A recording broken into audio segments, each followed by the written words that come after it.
Bonjour à tous, je vous invite à vous abonner à cette chaîne, à aimer, à partager, à commenter ces vidéos, c'est très important, c'est une manière de nous soutenir. Merci à vous tous. Jean-Luc Messonnier a lancé avec le maire de Saint-Brest, un petit village à côté de Baillargues, le serment du midi et appelle d'autres maires à s'y associer. Pourquoi les amis ? Puisqu'il y a eu une tribune en janvier dernier dans le journal Le Monde à l'initiative d'un élu animaliste de Montpellier qui appelait à réformer la bouvine pour favoriser, je cite, le bien-être animal. Un mois après, grosse manifestation qui a rassemblé près de 15 000 personnes le 11 février sur l'esplanade Charles de Gaulle à Montpellier pour défendre les traditions et la ruralité. On en parle immédiatement avec Jean-Luc Messonnier. Bonjour Jean-Luc Messonnier. Bonjour Nicolas, bonjour à Radio Courtoisie. Merci. Comment allez-vous ?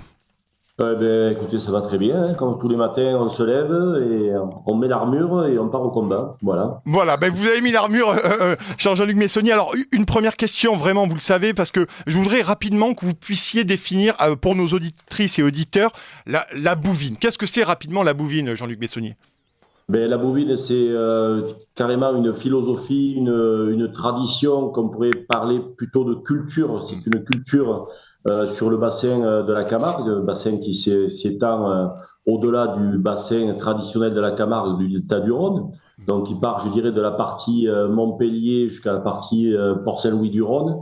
Donc, ça fait un immense triangle et c'est tout un système, un biotope, une écologie à préserver, une biodiversité, l'élevage de taureaux camarguais, la race des Bious qu'on appelle.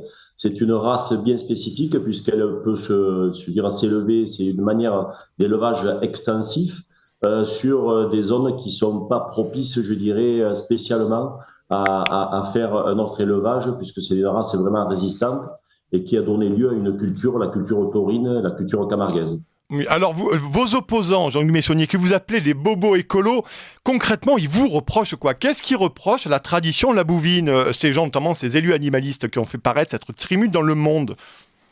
Alors, souvent, il y a une confusion avec les cirques, si vous voulez. Il y a eu un lobbying anti-cirque, notamment au niveau des animaux. Et en fait, ils nous reprochent de faire un spectacle avec un animal sauvage ou semi-sauvage, puisque c'était quand même un animal qui est suivi de près parce que nous avons des prophylaxies comme tous les éleveurs de taureaux sur le territoire national, mais nous avons dans les prophylaxies des soins vétérinaires qui sont réguliers et récurrents, et ils nous reprochent d'en faire un animal de spectacle quand on le fait participer dans une arène, à la course camarguaise notamment, qui est un spectacle traditionnel et culturel qui remonte à plus de 500 ans, puisqu'il y avait déjà des jeux il y a plus de 500 ans avec notre dieu Mitra, qui a donné d'autres déclinaisons de jeux. Il y a eu, bien sûr, il y a la corrida, il y a la course landaise, il y a la course camarguaise, et tout cela dont on nous est reproché.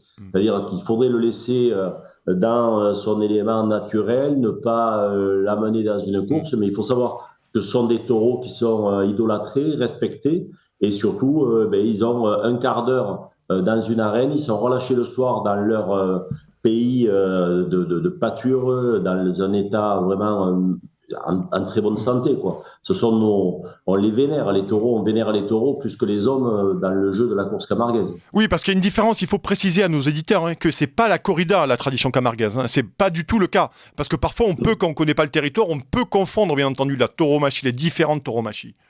Tout à fait. Moi, pour l'accueil des nouveaux arrivants sur Baillargues, notamment chaque année, il y a une centaine ou 150, ça dépend des années, des nouveaux arrivants. Certains sont sceptiques à venir dans les arènes parce qu'ils ont une confusion entre la corrida et la course camarguaise. Je leur explique que nous sommes pas contre les autres formes de tauromachie, nous les respectons. Par contre, que nous, ce qui se passe dans nos arènes, essentiellement dans le Midi, et je dirais à 80% du temps dans les arènes des petites communes, ce sont des courses camarguaises où le taureau retrouve les prés le soir et retrouve ses congénères. Alors, ce qui est intéressant, c'est un vrai combat aujourd'hui culturel, et vous l'avez déjà dit dans chez nos confrères de la locale. Finalement, pour vous, vous estimez que est-ce que c'est un affrontement entre les bobos écolos, je reprends vos termes, Jean-Luc Messonnier, et finalement les Français de la ruralité, ces Français qui habitent ces territoires et qui sont, vous l'avez dit, la fédibia, c'est-à-dire la foi dans le taureau. Est-ce que c'est cet affrontement entre la ville, on va dire moyenne, ou la ville métropolisée, et les villages encore extrêmement bien enracinés dans les traditions qui continuent à vivre? Tout à fait. Ce qu'il y a de malheureux, c'est que ces mêmes bobos, quand ils en ont marre de vivre à la ville, viennent habiter, je dirais, dans nos campagnes, même si maintenant on parle plus de campagne, on parle quand même de communes un peu plus importantes, surtout quand nous sommes dans des métropoles comme celle de Montpellier. Mais ces mêmes bobos viennent chercher une identité, viennent chercher une culture et viennent chercher un enracinement, peut-être qu'ils ont perdu, ou des repères qu'ils ont perdus en habitant dans un milieu urbain où, je dirais, le nombrilisme et, je dirais, l'indifférence entre voisins existent. Je ne dis pas que ça fait légion, mais quoi qu'il en soit, ils viennent pour revendiquer une tradition, une culture et surtout un art de vivre.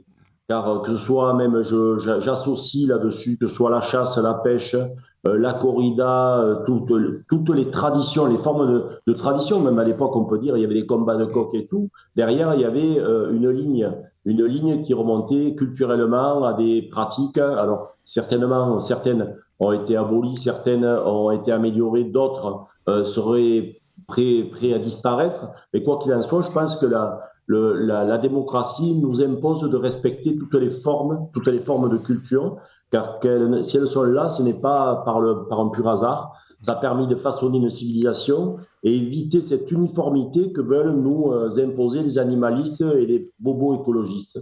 Alors, il y a une question aussi qui est très intéressante et je pense qu'elle n'est pas trop mise en avant par vos opposants, notamment c'est la question de l'identité, notamment les rasetteurs, ceux qui travaillent avec le taureau dans les arènes. Et vous avez été ancien rasetteur, Jean-Luc Bessonnier. Finalement, moi, l'observation que je fais depuis des années, puisque je connais bien le territoire, c'est qu'il y a énormément de jeunes issus de l'immigration aujourd'hui qui sont rasetteurs. Et quand on connaît la culture taurine de la bouvine, c'est quand même, vous en parlez très bien, c'est une vraie culture enracinée, identitaire. Donc, est-ce qu'il n'y a pas là aussi, finalement, est-ce que la bouvine, est-ce que c'est pas un exemple fort d'intégration pour des jeunes issus de l'immigration qui épousent finalement une culture forte? J'ai l'impression qu'ils n'en parlent pas trop, vos amis écolo-bobo, Jean-Luc Bessonnier, de ça. Ben, tout à fait, ils n'en parlent pas trop, d'autant plus que ils stigmatisent la course camarguaise à travers des éventuelles souffrances qu'auraient les taureaux, ce qui est une hérésie et une contre-vérité.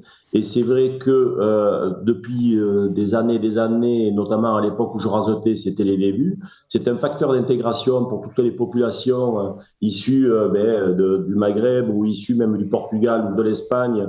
Il y a un fort attachement et ça doit permettre aux gens de s'intégrer, de montrer, bien sûr, aux jeunes, de montrer qu'ils arrivent à rivaliser avec un animal tout en le respectant, plutôt que de traîner dans les rues et essayer de rivaliser avec d'autres jeunes et surtout de prouver ce que d'autres essayent de prouver dans certains quartiers justement de bobos.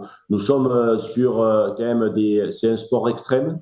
Alors, bien sûr, on assimile les sports extrêmes étant trottinette, skateboard, BMX, mais quoi qu'il en soit, c'est un sport où moi, j'ai des collègues qui sont morts dans les arènes par des coups de corne qui sont tragiques. Vous prenez un coup de corne dans la fémorale, si vous n'avez pas les points de compression immédiats, eh bien, vous décédez parce que vous vous videz. Vous avez des blessures qui sont beaucoup plus encore, je dirais, graves. Ce sont quand vous vous retombez sur la tête, mais vous pouvez vous retrouver paraplégique.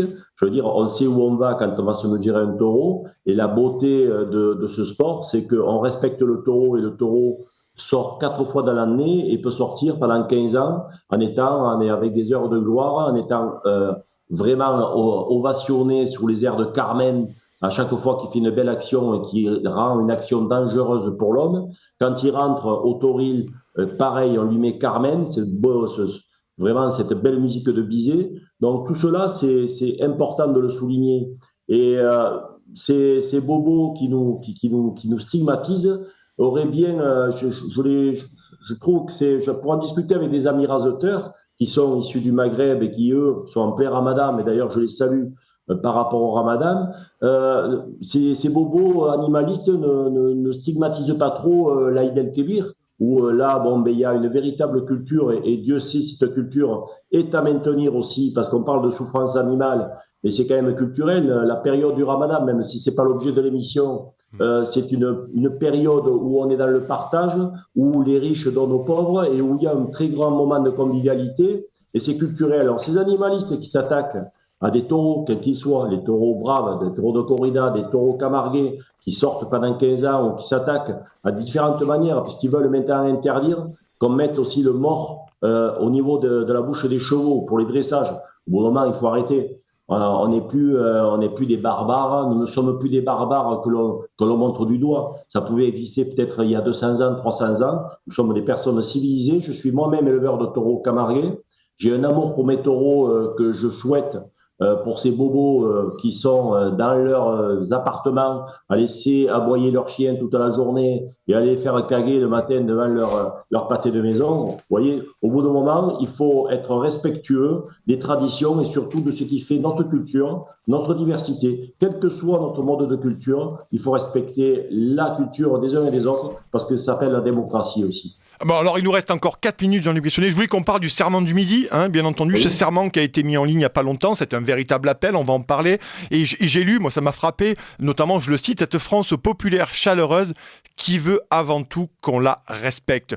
Qui c'est quoi finalement ce serment du Midi? Et est-ce que, deuxième question, Jean-Luc Buissonnier, est-ce qu'il y a aussi derrière une visée politique finalement de créer un mouvement politique de la ruralité, de l'identité et de l'enracinement, selon vous? Alors, ce serment du Midi a été, nous l'avons rédigé avec Laurent Jaoul, mon collègue maire de Saint-Brès, pour la bonne et simple raison, c'est que à cette manifestation, le 11 février, nous avions derrière la banderole justement pour revendiquer cette identité, cette culture et le respect de nos traditions, des maires de toutes tendances. Que ce soit des maires, il y avait le maire de Béziers, le maire d'Arles, le maire de Perpignan, des maires de différents horizons. Il y avait même des élus communistes, il y avait des élus du Parti socialiste, même s'il n'en reste pas beaucoup, quoi qu'il en soit, il y avait des élus de tous bords. Et ça nous a un peu interpellés de se dire quand même, on a là un moyen de réunir beaucoup de monde dans cette France politique qui ne sait plus où aller, qui se réfugient alors d'un côté sur les extrêmes, au milieu, qui se divisent sans pouvoir faire l'unité. Et là, on a eu un moyen, mais vraiment flagrant, de pouvoir réunir autant de monde derrière une banderole, sans pour cela avoir de la récupération politique. Et nous avons été sensibles au fait que ce serment du Midi se voulait être récupérable par toutes les tendances politiques, sans pour cela vouloir créer un pseudo-tremplin pour certains au niveau des députés, au niveau des sénateurs, au niveau de certains qui viseraient d'autres fonctions. C'est pour cela que nous l'avons adressé aux maires en leur demandant s'ils souhaitaient se l'approprier et le mettre sur leur fronton ou dans leur bureau en matière d'image, d'attachement à une identité, à une culture qui a façonné leur commune, leur village. Mais finalement, dernière question, Jean-Luc Buissonnier, c'est une forme de résistance au niveau local, au niveau municipal, qui pourrait à un moment donné faire un paravent à cette théorie, finalement, cette philosophie des écolo-bobos, comme vous les appelez, sur le territoire. Tout à fait, c'est une mobilisation qui peut renaître du jour au lendemain si une de nos cultures était de nouveau attaquée, pas spécialement la bovine ou une culture qui soit même pas, qui dépasse nos régions. Parce que je crois qu'en Bretagne, en Normandie, en Alsace, n'importe où, il y a des traditions, même si elles sont moins symboliques, moins stigmatisantes ou stigmatisables que la bovine ou que la corrida ou que la chasse ou que la pêche. Quoi qu'il en soit, il faut rester mobilisé, car là, c'est une minorité qui essaye de dicter à une majorité une manière de vivre qui ne nous correspond pas. Nos enfants ont besoin d'identité, de repères. Et quand on perd ces repères, vous savez, on en a perdu beaucoup. Il y en a qui parlent de l'école, du catéchisme, de tout ce que vous pouvez, ce qu'on a pu connaître, nous les vieux, je dirais les vieux, parce qu'on a un certain âge maintenant.